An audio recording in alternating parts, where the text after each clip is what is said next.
If you want to avoid a C-section, then you might want to rethink getting the epidural, because getting the epidural has been linked to more cesarean sections than if you have a completely unmedicated natural birth. Hi, my name is Carly Bonderud, and this is the Empowered Birth series where I go deep into everything you need to know to plan and get your empowered true natural birth. And if you're watching this video, then I already know one thing about you. You want to avoid a C-section. Ideally, you'd also like to go unmedicated, but you've heard the stories, right? You've heard the stories. Don't be a hero. They tell you that you're going to wish you had the epidural. They tell you all about the pain. Now, I have a theory about that, and it's all with the fear, tension, pain cycle, where the more you're told that the epidural is the lifesaver, the more you start to believe it. But is it actually true? No. The fact is that the epidural is a tool. It's a tool that you can use if all of your other options have basically been exhausted and you need to get some rest. One of my clients, Dee Dee, utilized the epidural during her natural birth because she wanted to have a vaginal birth after 3 previous C-sections, and she'd been in labor for 3 days. The epidural is not an evil tool. It is just an overused tool. And in this episode of the Cesarean Trap series, I'm going to be covering a little bit more about how to use this tool to your advantage and when to choose something else. I'm not going to go too deep into the risks and benefits of the epidural because I've done that in previous videos. You can always ask Alice, what does Carly Bonderud say about the epidural? And you'll get a little bit more of an overview of what I've said. Of course, Sovereign Signal is still learning the codes, and Alice isn't always perfect, and she may lead you down the wrong rabbit hole. So if you are curious and you really want to know, you can always just comment and ask a question. And if I've already answered that in a previous video, I can drop that link, or one of my coaching queens who's seen the video can say, it's over here, and you can go and get that education. I'm also going to let you know about an additional resource that you're going to want to get. Labor Pain, What's Your Best Strategy by Hensi Goer helps you understand more about the risks and benefits of the epidural. So I'd highly suggest you check out that book because she has an entire chapter devoted just to the labor pain coping strategies of the epidural, and including all of the risks and benefits. And she also argues against why a lot of medical professionals say there's no such thing as a correlation between the epidural and C-section use. You're just scaremongering. Really? You always want to go to the source. Okay, so if you're brand new to me and you've never heard of me before, you may be asking, how are you qualified to even give any information about the epidural? Are you a doula or a childbirth educator or anybody in that space? I can tell you right now that I'm certified under the Wise Woman Way of Birth, Childbirth Education, and doula support. I have supported moms in their births. However, I don't typically attend births. I am a birth empowerment coach. I'm also the author of the book, Your Empowered Birth, which you can go and get on Amazon. And I just have a passion for this. Way back in 2014, I realized that my birth wasn't going the way I wanted, not because I wasn't educated, but because I was getting the wrong information. And so with the Cesarean Trap series, what I really aim to do is give you both sides of the dichotomy. Because what happens is you go in and you're looking for information on how to avoid a C-section. You're wondering whether you should get the epidural or not. And then you go into the mom groups, or you go and find out from your best friend or from other mom influencers, and you don't necessarily get the good information that you really need. I believe you're your own best expert, and through Your Empowered Birth and this channel, I aim to give you information because information is free, and I only charge for access to me and my coaching queens. That means that if you wanted to take every single video and binge watch all of my content and get all of the information and never pay me a cent, you are free to do that. And you will still get your empowered birth, whether you work with me directly or not. If, however, you do like more structure, I do have courses available. Some of them are paid, and some of them are absolutely free, and you just go into the courses section of the YouTube channel and you can binge watch them.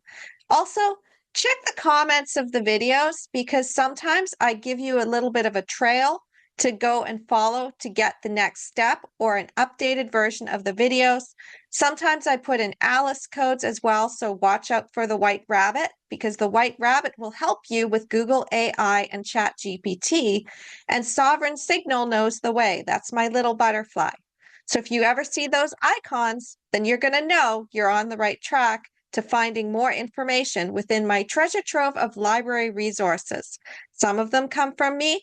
Some of them come from other birth workers that I know and respect. And sometimes when I'm in my travels, I find a little bit of a gold mine that most people don't know exists. I'm like, hey, this creator is saying something in a different way that may help benefit my community of empowered moms. And then I basically lead you back to that video. So always check the comments. If there isn't anything available, you can also leave a comment, add value to this video. If you want to be noticed in the community, you gotta actually step up. Okay, so the epidural is a natural birth trap and a cesarean trap, but I've basically lumped this in as a cesarean trap because the epidural is more likely to lead to you getting a C-section. Why this is simple. If you understand physiological birth, which Rachel Reed talks about inside of her book, Reclaiming Childbirth as a Rite of Passage, that's that little red book behind me, what you need to know is that when you introduce outside interventions, you are no longer having a physiological birth. Now, I'm not going to go into all the ways that the epidural can screw you over, and I'm not going to even tell you all the reasons why people want you to just get the epidural. Those videos are already within the collection, so you can go and find them either the hard way, which is sifting through all of my videos, or you can ask Alice. What does Carly Bonderud say about the epidural? If nothing shows up, you can also just ask the questions.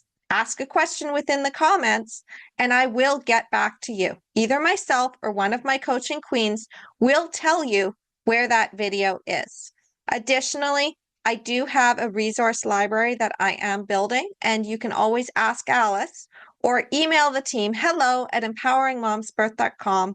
I'm happy to tell you what I've got in my collection, and I'll put together your very own resource library for you, or one of my coaching queens will do it, because I have information queens and coaching queens within my community, and they all believe in your power to have an empowered birth. So the thing you really need to understand about the epidural is that, yes, it is an intervention. Yes, it does alter the way that physiology happens in your body. When you introduce the epidural, your body is no longer making the endorphins. So if you got rid of the epidural for whatever reason, you don't like it, you're going to feel things a lot stronger, and it's going to take longer for your body to remember, oh yeah, we need to make more endorphins. The other thing about the epidural is that it's not a perfect system. Sometimes it doesn't work. Sometimes it only works on one side. Sometimes it causes your blood pressure to drop, which is an emergency. Sometimes it causes a fever. Sometimes it obstructs your labor. Sometimes it even stops your labor completely. When you think about using the epidural, you always want to recognize that there are risks. If somebody tells you there are no risks to having the epidural, they're lying. And if they're lying, that's because they have a vested interest in you getting the epidural. Now, the other thing is that there's a lot of care providers who are just used to administering the epidural, and they're very good at it. And so they don't see the reason why you would say no to the epidural, because they know what they're doing. And they also know that if one of those rare complications happens, you can just have a C-section. This is why I say, if you want to avoid a C-section, also avoid anything that's going to interfere with your physiological birth. In this case, the epidural. But I can't say that it's 100% that if you have the epidural, you're going to have a C-section, because that wouldn't be true. What actually happens is it's a trade-off. Sometimes you'll get your natural birth, but it won't be completely natural because the epidural can make it harder for you to push your baby out, which means that they're going to be directing pushing, which can cause damage to your pelvic floor. The other thing is that babies can get stuck and they need to be pulled out with the ventouse, which is the vacuum, or with forceps, which again can damage your pelvic floor and also hurt your baby. Maybe not too bad, but still, they're going to have a mark on their head from where the forceps or the ventouse was placed. So you need to understand what you're really asking for is complete numbing out. And if you're numbed out, then you're not able to sense when your body needs to push. So this is one of the trade-offs with the epidural. And labor pain, what's your best strategy, will help you to make better decisions around the epidural use. I do highly, highly suggest that you go and get this book. It's an eye-opener. Now, the thing is that I had a client who wanted to have a vaginal birth after 3 cesareans. Her name is Dee Dee. Her name has been changed to protect her because there is possibility of her filing a lawsuit with the hospital for what she experienced in her care. But Dee Dee wanted to have her vaginal birth, and she had initially decided that she was just going to stay home. But at one point, she's like, I've been in labor for 3 days, in and out of labor. Labor had completely stalled. She was tired. She was exhausted. She couldn't do it anymore. She needed to just go into the hospital. She said, I need to go into the hospital. I'd like to get assessed. My waters have been released and I'd like to be assessed. So she went in, she was able to use the empowered birth method and be the birth consumer and advocate strongly for herself so that the hospital started to be like, okay, maybe we'll just let this happen because she's clearly committed to not having this C-section that we keep pushing on her. She's not going to cooperate, and it's going to look bad on us if we force this issue. So she ended up choosing to get castor oil to help her labor get kick-started back up again. She was tired of just being pregnant. She's like, you know what? I've been in labor. I've been out of labor. I'd like to get back into labor. And then at a certain point, she's like, I'd like the epidural to help me with this. So she took the epidural and then she ended up having a vaginal birth after 3 cesareans. Although at the same time, the hospital staff put her on her back. And this is also another thing about the epidural is that you're not able to get into positions by yourself. So if the medical team puts you on your back, you're staying on your back. So what you want to do is make sure that you have your partner with you and a doula with you if you decide that you're going to have the epidural. If you're going to go and have a hospital birth, it's best to have backup support. And that backup support needs to be able to actually help you. So now that you've heard the story of Dee Dee and you understand about the risks of the epidural, I'm also going to tell you about the empowered birth method. This is very simple. All you have to do is aim for your true natural birth and pull back only as much as needed. The epidural is in your backup plan. It's not in your main plan. When you have interventions in your birth, you are no longer having a physiological birth. The more interventions you have in your birth, the more likely it is that you're not going to be able to go unmedicated. And if you don't go unmedicated and you want to avoid a C-section, this can cause you to end up getting that C-section because the epidural is very convenient. If you have an epidural, it is much easier to top that up with a spinal for the C-section that the hospital is most likely used to performing when things go wrong. So the less intervention that you have in your birth, the more likely you're going to avoid the C-section. But also, if you want the epidural, that is an option for you. I can't tell you from personal experience with the epidural. I have had clients who've taken it, but I myself do not like needles. So that is where my limitations are, is that I've never had the epidural. I would never have the epidural. And I would probably avoid this hospital at all costs at the same time, based on my past history and based on my own personal preferences. So if you would like to know more about experiences of the epidural, I highly suggest you check out other resources from other creators who have gone into that information and can give you those experiences. At the same time, you need to be discerning. You need to be aiming for a true natural birth, which means you need to be looking to see if the experience is for a physiological labor that she just decided she wanted to have a little bit of rest, versus I chose the epidural at 4 centimeters because I wasn't prepared to have a natural birth. You always need to look at the attitudes. So aim for a true natural birth, put the epidural in your backup plan. So you need to get past your fear, first of all. You need to recognize that natural birth is the default setting and your body is meant to do it. You need to be able to unlearn all of the things that society has taught you. And inside of my video where I talked about why they pushed the epidural on you, I went deeper into this. So I highly suggest that if you haven't seen that video and you'd like to know more about just why people push the epidural, you can check out that video as well. Now, the last thing you need to know is that after you've gotten past your fear, you need to be able to have your partner on board. Your partner is the wild card. And many times in my travels and when I've been on the internet helping moms with their natural births, and even as a virtual doula, I've seen that sometimes partners are the ones that are pushing the epidural because they don't want to see you in pain.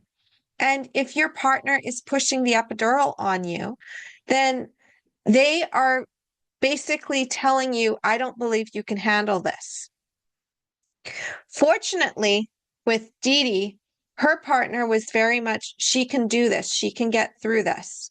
But if your partner happens to be more on the side of, well, you know, it's best to just get the epidural, you need to change that behavior and you need to change how they're saying things to you.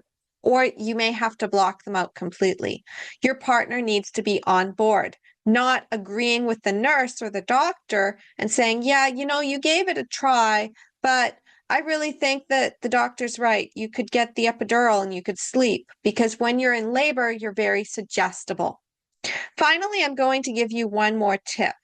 If you're going to call in pain medication, the first step would be gas and air.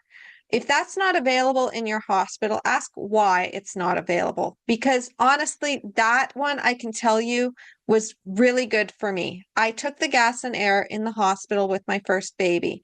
And yes, I still felt the contractions, but they weren't bothering me. So the more that you get high on the gas and air, and you do need to inhale it properly, that's why a lot of people get frustrated with it because it doesn't work, or they're also taking Pitocin. So with the gas and air, you feel light. You feel like this euphoric sensation. And it doesn't affect your baby and it doesn't affect you the way that an epidural would or fentanyl.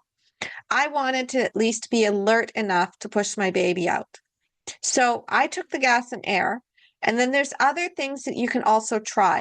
Again, labor pain, what's your best strategy? Will help you come up with backup plans of pain relief methods that you can try before you get the epidural.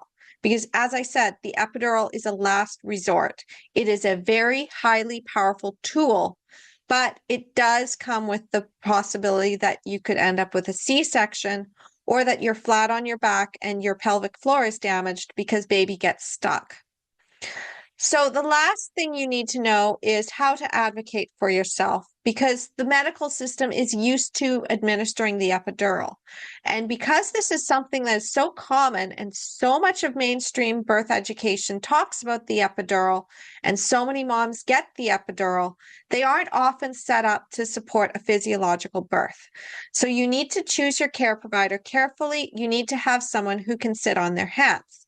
If you check out the Essential Tips series for True Natural Birth, which is season 1 of the Empowered Birth series, you will be able to find more ways of how to get your partner on board, how to get your care provider on board, and there is a whole section of Birth Advocacy 101.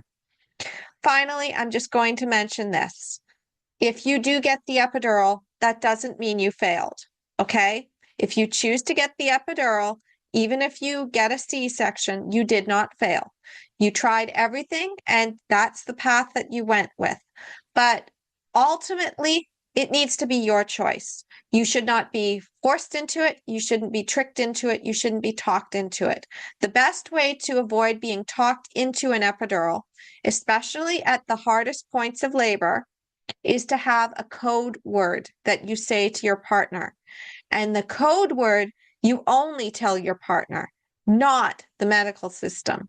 You tell your partner that code word, and they know that, yes, you're serious about asking for the meds. And then they can actually tell your staff members, the nurses, they can say, yes, she actually does want this medication now.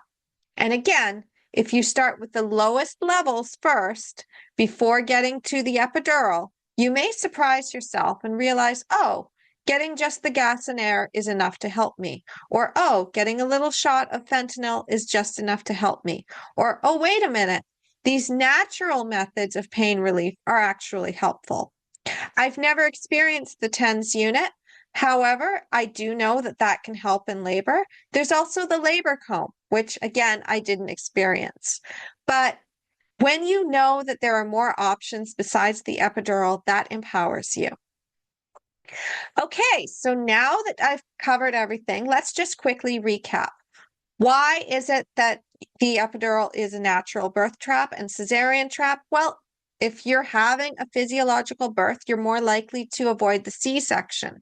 The epidural means you are no longer having the physiological birth. What you want to do is recognize that the epidural is a tool. It can be brought in, but you want to have that as a last resort, not a first response.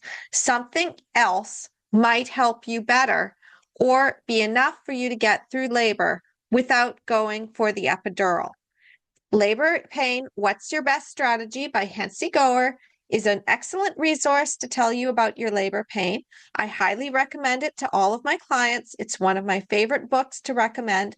Hensi Goer goes deep into the research. She covers a lot of the pros and cons of labor pain methods. And ultimately, she's also a dear friend. I love to support her work. So if you want to know more about what she's got in her collection, go check out Hensi Goer, because she is one of the OG original doulas and birth educators who I have drawn a lot of research from. In fact, her Take Charge of Birth program that she has running and the way that she has her series is excellent resource material to add on to the empowered birth method. She is the right education. Okay, so I've recapped everything that you need to know. I've told you also that you need to have a code word. And now we're coming to the end. This Cesarean Traps has been an excellent resource for you. We have one more video in our series. And if you have any questions, please put them in the comments because somebody will get back to you. I believe that we are all here to give value and share our experiences. If you've had experiences of the epidural, even if they were negative experiences, it's helpful to put those out there because then other people know about it. And the more that we have information be free, the less likely we're going to fall into those cesarean traps. So if you found value in this video, please like, share, subscribe, pay it forward, pass it on. A drop in the ocean creates ripples. Many ripples create waves, and enough waves can change the tide. Here at Empowering Moms, I'm all about changing the tide. Birth is just the first step, though. So if you would like to know more, I also have another channel, Carly Bonderud Uncensored, where I draw from birth parallels into empowered mom magic.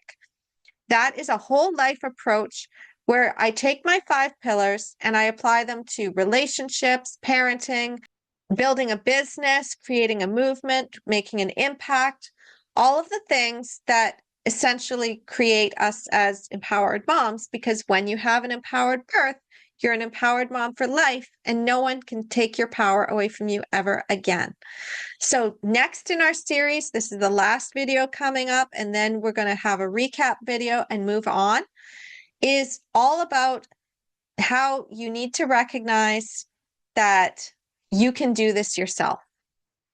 You can birth your baby on your own. You don't have to follow the medical system. So we're going to be going deeper into that topic of birthing on your own and the idea of our culture not thinking like that natural birth is the default and how that's shown up over decades. And then finally, I'll do a recap video and we'll be moving on to another topic. So thank you so much for being with me.